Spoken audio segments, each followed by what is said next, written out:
In this fourth and last segment, a few of the big Jewish holidays. Judaism has its own calendar.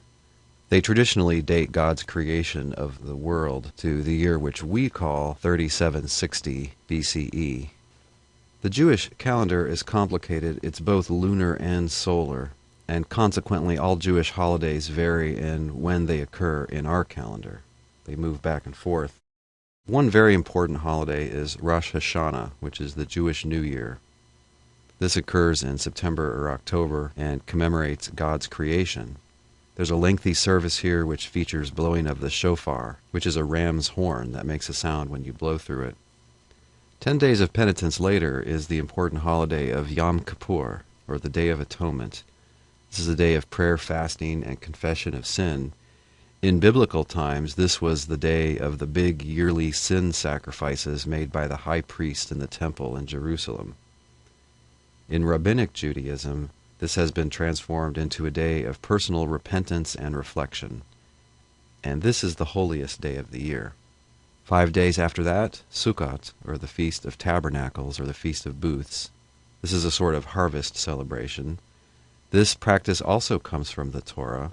Traditionally, families would build a sukkah, a kind of temporary shelter outdoors, and have their meals out in them.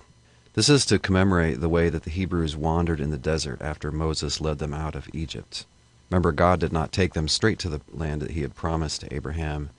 In part because of their stubbornness and disobedience, he had them wandering around for some 40 years in the desert before they got there. This is a memory of that. In former days, families would actually live in those outside shelters for 7 or 8 days, but that practice is less popular now. The holiday Hanukkah, the Festival of Lights, occurs in December. This commemorates a miracle after the victory of Judas Maccabeus in 165 BCE. Remember, this was a Jewish revolt against their Greek-speaking rulers, and specifically the revolt was sparked by the ruler defiling the temple. Well, the Jews retook the temple, and when they did, they cleansed and purified it and put it back to its proper use.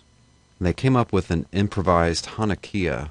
A Hanukkah is a special 9-pointed candelabra, a 9-pointed candle holder like this one, set up recently in Jerusalem for Hanukkah. It's different than the normal 7-pointed menorah, which is a kind of symbol of Judaism. This one has 9 candles, and it can be either a candle holder or an oil-burning lamp. But what they're commemorating is that when they set up this Hanukkah in the temple, they only had 1 day worth of oil, and instead it burned for 8 straight days instead of 1 day. So that was the miracle that they're celebrating. The celebration covers 8 days, and they start by lighting the one master candle in the center, and then over 8 days the other candles are lit, one at a time. Some people call this the Jewish Christmas. Some Jews would say that themselves in a good spirit of humor. I wouldn't call it that. Could offend some people. Of course, it's not Christmas. It's just that it occurs in December. It has in recent times been influenced by the Christian practice of Christmas. So now it includes a lot of gift-giving. Finally, there's the Passover holiday, also called the Feast of Freedom. This occurs in March or April. And this holiday also is 8 days. It's a celebration of the deliverance of the Hebrews from Egypt. Again, this is the story told in the book called Exodus, the second book of the Jewish Bible, about how through the prophet Moses, God delivered his people from near slavery.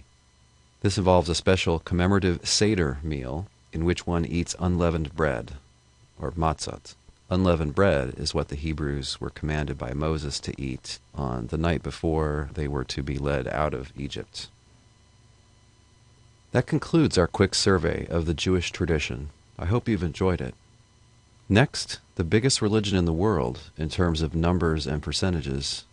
A religion that was founded by a very famous 1st century Jew.